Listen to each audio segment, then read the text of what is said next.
Oke, di sini kita akan coba cek tentang proses render atau build di GetX. Misalkan kalau kita punya dua input kayak gini, ada name, ada age, kita akan melakukan update di sini apakah di name-nya saja yang di-build atau age-nya juga ikut berubah, atau kalau kita melakukan perubahan di age, apakah age-nya saja yang berubah di build atau name juga ikut-ikutan di build.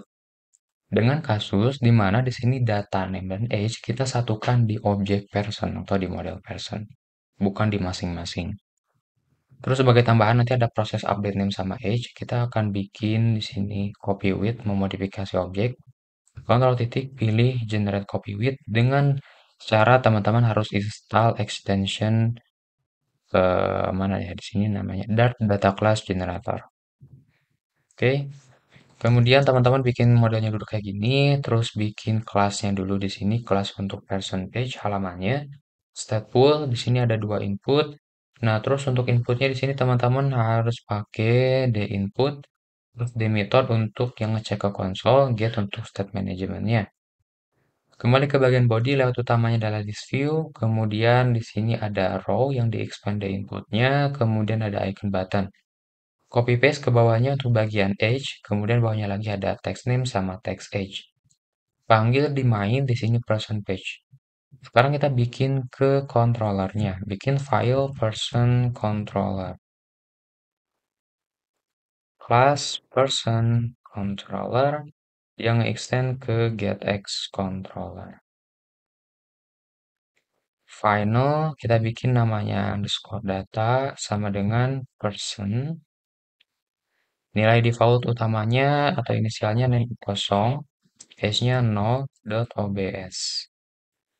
Kemudian getternya person get data return data.value. Untuk setternya di sini per event, jadi untuk ngupdate nama sama page, update name, parameter n atau nilai nama baru, underscore data.value kita akan isi.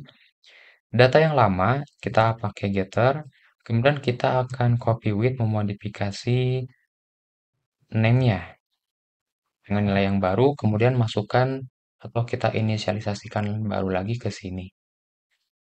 Kita nggak sign baru dari data yang sini yang dimodifikasi ke sini, state datanya.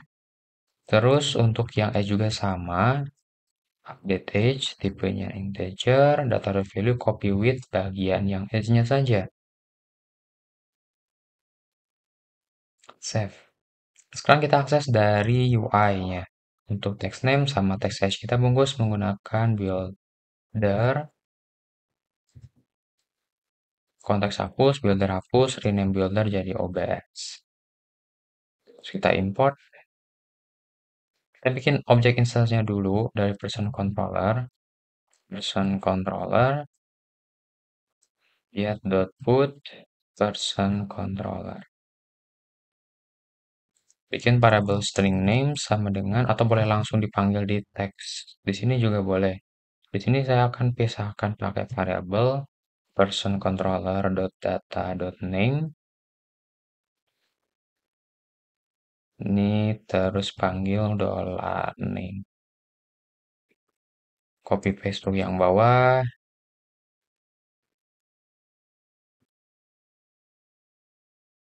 Blok kita rename jadi age. Ini jadi age. Tipenya integer. Save.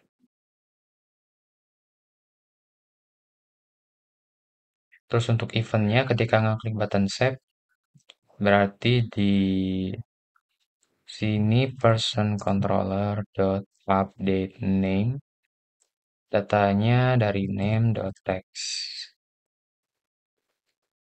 Untuk yang age,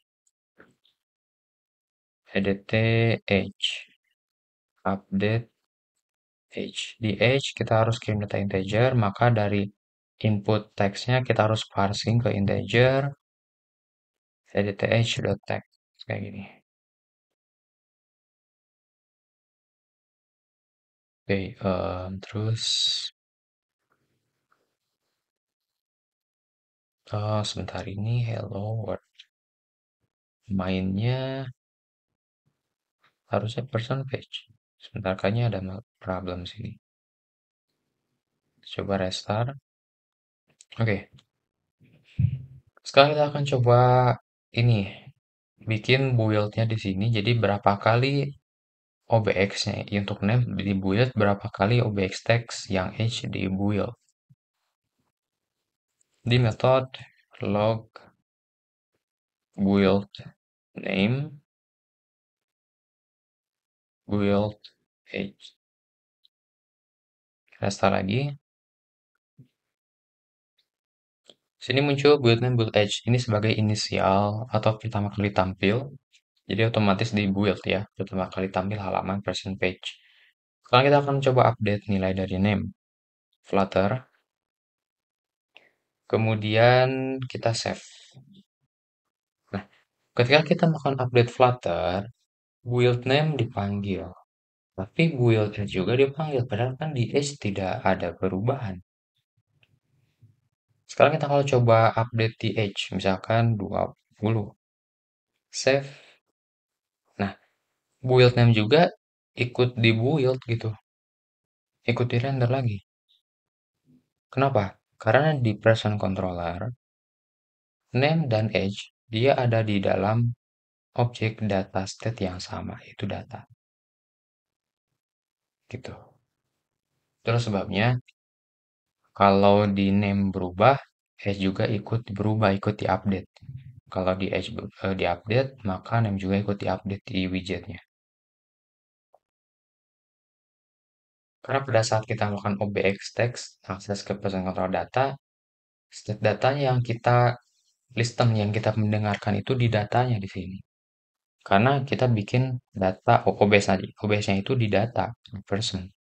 Jadi kalau di personnya berubah, ini juga ikut berubah. Gitu. Gimana kalau misalkan kita pengen melakukan perubahan di name, ya name-nya saja yang di-build. Kalau kita ingin melakukan perubahan di age, maka age-nya saja yang di-build. Nah, maka kita harus pisahkan. Ini kita komentar, kita pisahkan masing-masing final name underscore name sama dengan kayak gini, .obs string get name underscore name dot value. Kita pisahin di sini tuh pakai getter sama setter biar nanti untuk akses dari halaman tidak akses value lagi gitu. Ya langsung ke namanya aja name gitu. Set name string and sama dengan n. Copy untuk age.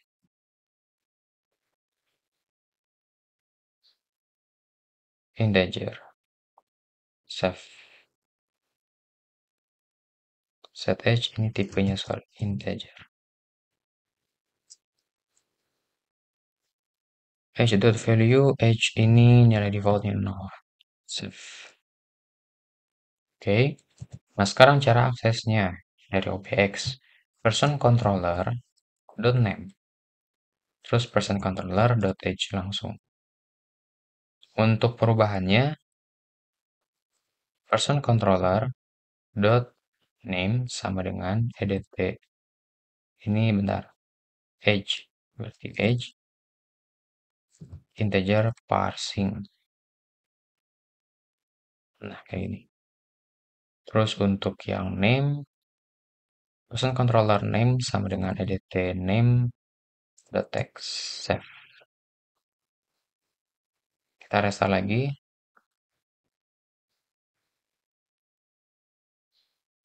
Muncul build name age sebagai inisial. Sekarang kita akan coba update name. Flutter, save. Di sini muncul ya penubah Flutter. Nah, di konsolnya muncul build name saja. Kita coba update lagi jadi Dart misalkan. Save. Nah, muncul build name lagi. Di sini ada 2 kali. Kita coba age. Jadi 20. Save. Nah, build age-nya saja. Build name tidak ikut-ikutan di update. Kita ubah lagi di sini jadi Flutter. Save. Nah, build name-nya saja. Jadi harus dipisahkan.